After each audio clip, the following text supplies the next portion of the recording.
하나님의 말씀 마가복음 9장 7절로 13절까지 말씀. 마침 구름이 와서 그들을 덮으며 구름 속에서 소리가 나되 이는 내 사랑하는 아들이니 너희는 그의 말을 들으라 하는지라. 문득 둘러보니 아무도 보이지 아니하고 오직 예수와 자기들 뿐이 없더라. 그들이 산에서 내려올 때에 예수께서 경고하시되 인자가 죽은 자 가운데서 살아날 때까지는 본 것을 아무에게도 이르지 말라 하시니 그들이 이 말씀을 마음에 두며 서로 문의하되 죽은 자 가운데서 살아나는 것이 무엇일까 하고 예수께 묻자와 이르되 어찌하여 서기관들이 엘리야가 먼저 와야 하리라 하나이까. 이르시되 엘리야가 과연 너희 먼저 와서 모든 것을 회복하거니와 어찌 인자에 대하여 기록하기를 많은 고난을 받고 멸시를 당하리라 하였느냐. 그러나 내가 너희에게 이르노니 엘리야가 왔으되 기록된 바와 같이 사람들이 함부로 대우하였느니라 하시니라. 아멘. 예수님께서 그 세례 요한을 향해서 엘리야다 이렇게 말씀하시고 있는 것입니다. 변화산에 올라갔다가 내려오고 난 뒤에 내려오면서 그 제자들이 예수님께 묻습니다. 이 놀라운 체험을 하고 주님이 십자가에 죽으신다는 얘기를 하셨는 것들이 이제 깨달아지고 조금씩 알아지기 시작합니다. 그때 제자들이 의문을 가지고 질문을 하기를 그 메시아가 오기 전에 먼저 엘리야가 온다고 했는데 죽은 자 가운데서 살아나는 것 그거 일어날 텐데 그거 이렇게 묻기를 서기관들이 어찌하여 누가 먼저 와야 한다? 엘리야가 먼저 와야 한다 하나이까 이랬습니다. 기록된 성경이 어떻게 되어 있냐면 성경에 엘리야가 와서 과연 모든 것을 먼저 회복하는데 인자는 많은 고난을 받고 멸시를 받으리라 이렇게 했다는 거예요. 자, 근데 이 기록된 것이 뭐냐 이래 됐습니다. 말라기 4장 5절입니다. 보라 여호와의 크고 두려운 날이 이르기 전에 구약 성경이에요. 보라 여호와의 크고 두려운 날이 이르기 전에 내가 선지자 엘리야를 너희에게 뭐하리니 보낸다 그랬어요.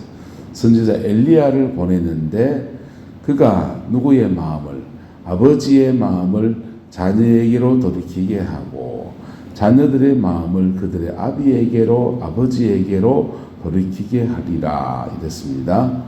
돌이키지 않으면 두렵건대 내가 와서 저주로 그 땅을 칠까 하노라. 이게 말라기의 말씀이에요. 서기관들은 이 말씀을 근거로 메시아가 오기 전에 누가 먼저 와야 된다.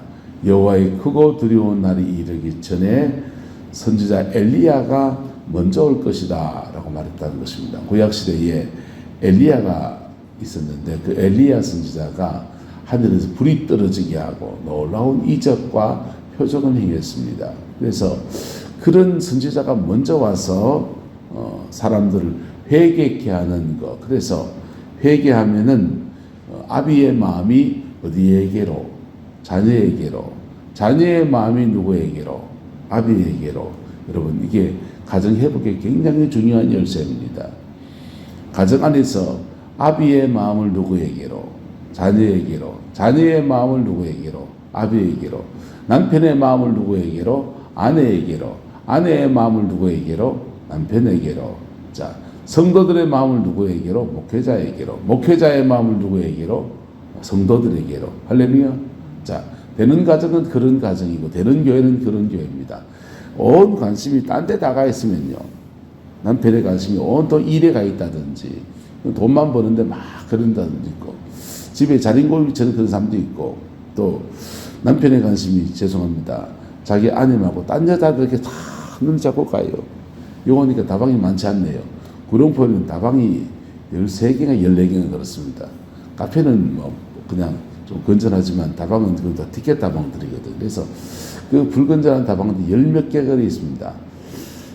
그 사람들이 많은 그 외지인들을 향해서 막 그렇게 배를 급히 팔고 막 그러는데, 근데 그런 다방에만 맨날 들락날락한 분들이 우리 교인들은 아니었고 다른 분들이 들어 계십니다. 근데 남편의 마음이 다방돼지에게로 이래 가면 이제 온 가정이 쑥대밭이 되지 않습니까? 우리는 관심 가져야 될 대상에게 온 관심을 기울여야 돼요. 할렐루야. 근데 세대와 세대 사이에는 어떤 특징이 있냐면 아비의 마음이 자녀에게로 갈 때는요, 이 세대와 세대는 세대 차이라는 게 있거든요. 세대 차이가 있어서 그 세대 차이를 극복하고 사랑하는 법을 터득해야 됩니다. 한번 따라합시다. 어른이 될수록 지혜로운 사랑을 해야 합니다. 어른이 되면 될수록 지혜로운 사랑을 해야 돼요. 특별히 애들 어릴 때부터 마찬가지. 부모된 자는 이 지혜로운 사랑을 해야 합니다. 마음이 가는 대로 사랑하면 큰일 나요. 마음이 가는 대로 사랑하면 가족이 자녀가 많으면 편차가 생기기도 하고 편애가 일어나기도 하고 또는 너무 과보 많은 사랑이 부어지다가 그냥 세상은 그 사랑하지 않는 데서 그냥 툭 던져지면은 자생력을 잃어버리는 경우도 있고 그래서 적절한 지혜로운 사랑이 참 많이 필요합니다. 그래서 세대와 세대 사이에는 그냥 바로 것만 하면 안 되고 자기 마음에 한번 흘러가는 노력이 필요해요. 이게 잘 안 되니까 가족 안에서 갈등이 일어나는데 부모와 아버지와 아비들 사이에 자녀 사이에 갈등들이 많이 일어난다는 것입니다. 그래서 아비의 마음을 근데 그것을 그 연약함을 서로 용서하고 회개하고 할렐루야. 아버지는 회개하고 자녀는 용서하고 또는 용서를 구하고 그럴 때 아비의 마음을 자녀에게로 그리고 자녀들의 마음을 그들의 아버지에게로 돌이켜진다는 것입니다. 그래 돌이켜지면 어떻게 되느냐? 가정 안에 형제가 연합하여 동거함이 어찌 그리 선하고 아름다운고 하나님이 거기에 복을 명하셨는데 헐몬의 이슬이 시온의 산들에 내린 것 같고 보배로운 기름이 아론의 수염에 쭉 흘러서 거기에 어디까지 적시는 은혜가 있고 그래서 영육간에 하나님이 복을 주셔서 영생의 복이 넘쳐난다는 것입니다. 할렐루야. 되는 교회는 그렇고 되는 가정은 그렇습니다. 되는 교회는 목회자의 마음이 성도에게로 성도들의 마음이 목회자에게로 그래서 마음과 마음을 주고받으며 사는 거예요. 그리고 서로의 연약함을 다 오픈하며 사는 거예요. 그래서 벌거벗었으나 뭐하지 않더라. 부끄러워하지 않더라. 부끄러워하지 아니하고 서로를 용납해주고 서로를 세워가는 그런 겁니다. 교회도 그렇고 가정도 그렇습니다. 그게 안 되어지면 어떻게 되느냐? 하나님의 임재, 영광의 임재가 올 때에 두렵건대 내가 와서 뭘로 저주로 그 땅을 칠까 하노라. 그래서 예수님이 오시기 전 메시아가 오시기 전에 여호와의 크고 두려운 날이 오기 전에 선지자의 엘리야가 먼저 와야 된다라고 서기관들은 가르쳤다는 것입니다.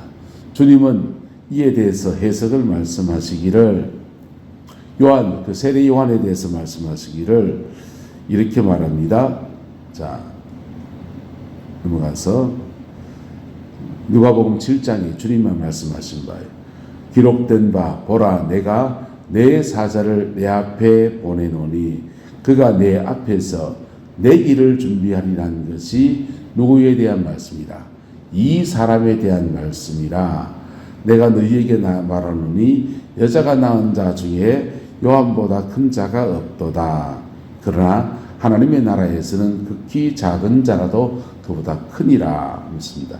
그래서 세례 요한이 바로 예수님이 오시기 전에 엘리야처럼 보냄받은 사람이다라고 말씀하셨습니다. 그럼 세례 요한은 뭐였느냐 이렇습니다. 자, 세례 요한은 누가복음 3장에 이렇게 말합니다. 같이 봅시다. 시작.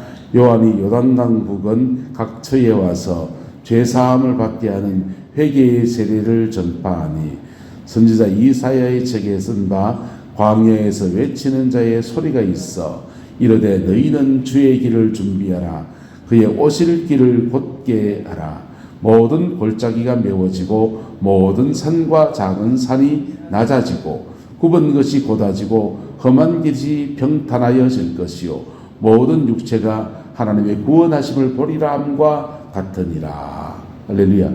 세례 요한은 이 요한복음 3장의 말씀대로 백성에게 회개케 하는 세례를 베풀었습니다. 그리고 그는 말했어요. 내 뒤에 오시는 이는 성령님과 불로 세례를 줄 것이다. 이렇게 말했습니다.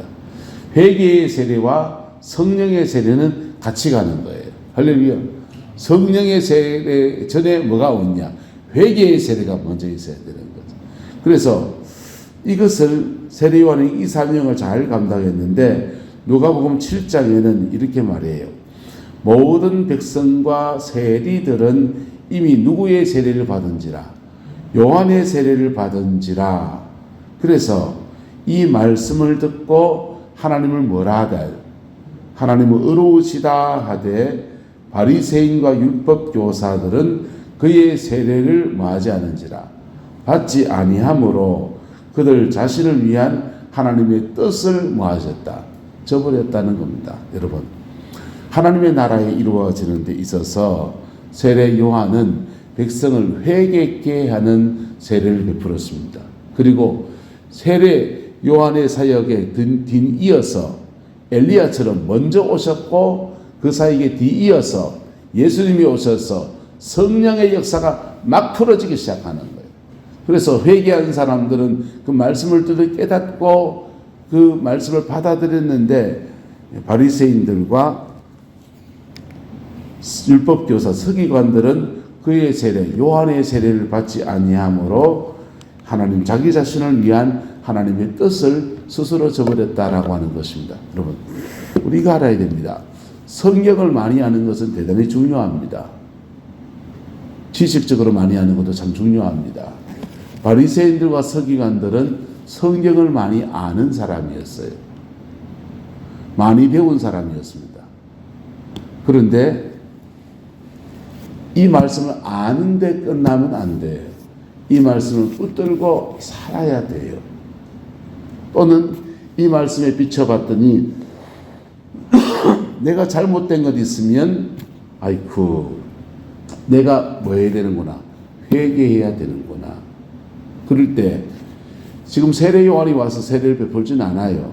하지만 회개의 세례가 우리 가운데 이루어지게 되는 것입니다. 회개의 세례가. 그런데 성경을 많이 아는데 듣고 본 거 많고 그 다음에 어느 교회 가서 뭐 한 거 직분도 받을 수 있고 심지어 장로님도 목사님도 될 수 있다고 생각해요. 그런데 피 묻은 십자가 앞에 회개하지 않으면 지식이 많든지 적든지 돈이 많든지 적든지 그게 무슨 소용이 있습니까? 이 성경은 예수님에 대해서 말했는데 예수 만나지 못한 성경이 뭔 성경입니까? 철조가리에 불과하죠. 여러분, 피 묻은 십자가의 은혜 앞에 이 비서는 저와 여러분 되시기를 예수님의 이름으로 축복합니다. 그래서 세례 요한의 세례가 굉장히 중요하다는 것입니다. 요한의 세례가 굉장히 중요하다는 것입니다. 회개하고 뭘 받아야 된다? 성령을 받아야 됩니다. 전 세계에 큰 부흥의 역사가 너무 많이 일어났습니다. 한국에도 평양 장대현 교회 부흥을 대단한 부흥이라고 한국 사람은 칭송을 합니다. 교회 모든 목회자들이 1907년에 장대현 교회 부흥을 대단히 칭송합니다. 근데 그 자세히 분석해 볼 필요가 있습니다. 장대현 교회 부흥을 일으킨 선교사님들은 왜 그 부흥을 일으켰냐? 1905년에 미국의 아주자의 거리라는 곳에서 성령운동이 일어났습니다. 그래서 안전뱅이가 걷게 되고 눈을 보지 못하는 사람이 눈을 보게 되고 놀라운 이적과 표적이 너무 많이 일어났습니다. 미국 땅에서. 그래서 1905년에 아주자의 거리에서 일어난 그 부흥을 한국 땅에도 좀 주셔서 이 선교지에 사람들이 눈이 탁 떠지면은 정말 전도가 얼마나 잘 되겠습니까? 그렇죠. 이 자리에 누구 뭐 이렇게 시각장애인 이런 분들이 갑자기 우리 교회 왔다가 안수기도 한번 받고 예배하면 참 눈이 번쩍 떠지면은 이 동네 전도가 얼마나 잘 되겠습니까? 소문 얼마나 빠르겠습니까?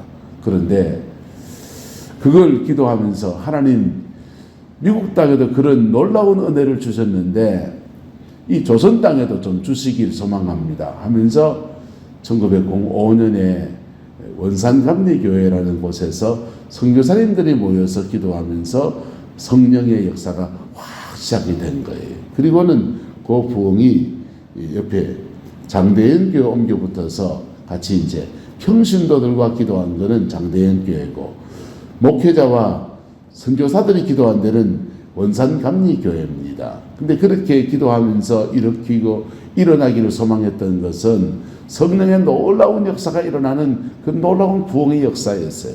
치유도 일어나고 병자도 치유받고 하나님이 조선 땅을 정말 새롭게 하시는 은혜를 주어달라고 막 그렇게 기도했던 겁니다. 근데 하나님은 안 주셨어요. 그런 부흥을 주지 않았어요. 하나님은 뭘 주셨느냐? 따라서 회개하고 각성하고 회개의 부흥을 주셨습니다. 그래서 하나님 병 고쳐달라고, 하나님 아픈 사람 낫게 해달라고, 하나님 안전병이 일나게 해달라고 그랬는데 하나님은 그거 안 주시고 너희들 먼저 회개해라 하셨습니다. 요한의 세례와 같이 하나님 이 땅을 축복하셨어요. 그리고 회개했더니 평양 시내에 큰 회개의 역사가 일어나니까 그 사람들이, 회개한 사람들이 세상 속에서 잘못돼 살았던 것들을 돌이켜 회개해서, 그 회개할 때 주로 금전적인 문제도 있고 정조의 문제도 있고 처벌 가졌던 사람들 처벌 다 내보냈습니다. 그리고 금전적인 회개, 돈으로 얽혀진 회개하는 사람들은요, 돈주머니를 들고서 다른 사람을 찾아가서 피해를 준 사람한테 돈주머니를 갖다 주면서 내가 당신 돈 띠묻는데 회개합니다 하면서 돈 갖다 주면서 그렇게 회개했어요. 그랬더니 평양 시내 전체에 복음의 놀라운 역사가 풀어지게 된 거예요. 그게 1907년의 부흥운동입니다. 그 부흥을 경험한 사람들이 야, 이 말씀이 진짜구나. 그때부터 평양신학교에 학생들이 입학을 하고 그 사람들이요 모여서 성경을 읽고 배우고 하는 사경의 운동이 이 땅 가운데 쫙 풀어진 거예요. 그분들이 새벽에 부흥이 오더라 해서 새벽기도 운동이 시작된 겁니다. 그게 회개 운동이에요. 근데 하나님은 성령과 불로 세례를 주는 건 그럼 안 하십니까? 하십니다. 할렐루야, 하십니다. 성령과 불로 세례를 주는 역사는 언제 나타나게 되냐? 그 전에 간헐적으로 나타났지만은 1954년도 6.25 전쟁이 끝나고 김천에 있는 용문산 기도원에서 시작이 된 거예요. 용문산 기도원에서 성령과 불로 세례가 팍 부어지기 시작하는데 정말 안전병이 일어납니다. 정말 시각장애인이 눈을 뜨는 역사가 일어납니다. 암병 환자가 뚝뚝 살아납니다. 한센병 환자가 치유받지 못하는 나병 환자가 살아나는 이적이 막 일어나기 시작합니다. 사람들이 랄랄랄랄랄랄랄라 방언을 받기 시작합니다. 그랬더니 그 은혜 받은 사람들 산 위로 올라가서 주야 하면서 막 이런 기도하기 시작합니다. 그런 사람들이 산에서 내려와 가지고 그 기도원에만 있는 게 아니라 이제 본교회로 돌아오잖아요. 본교회로 돌아와서 새벽기도 시간에 남들 조용히 하나님 아버지 우리를 도와주시고 이래 기도하는데 갑자기 저쪽에서 주야 이러더니 샤라바카야마야세카야라 이러니까 얼마나 시끄럽겠어요. 장로님 와서 푹 찔러요. 새벽에 누가 그따구 그러기도 하노? 이런 푹 찌르기도 하고 교회에서 방언하지 마세요 이런 분도 있고요. 그분들이 핍박을 받으니까 튕겨가 딴 교회 간 분도 있고요. 서울의 여의도 순복음교회는 그 핍박받은 사람들이 방언파들이 모여 세운 교회입니다. 근데 그래 또 서울에 그 본교회를 떠나기 싫고 또 열심히 평소에도 신앙생활을 건실하게 하는 분들이 그렇게 교회 질서 안에서 자기 기도 생활을 받은 은혜를 유지해 가려고 하니까 그분들은 주로 밤에 모였습니다.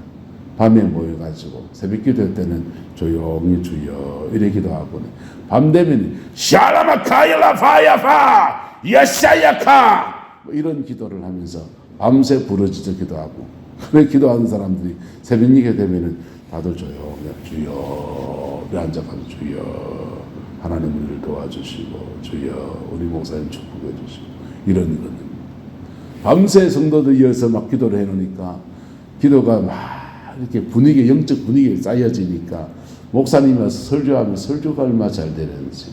한국교회는 그래서 두 가지 영역에 큰 축복이 있는데 평양 장대인교에서 쭉 이어져서 새벽에 회개하고 각성하고 하나님의 말씀 앞에 내 삶을 비추어서 보는 새벽 기도의 영성. 할렐루야.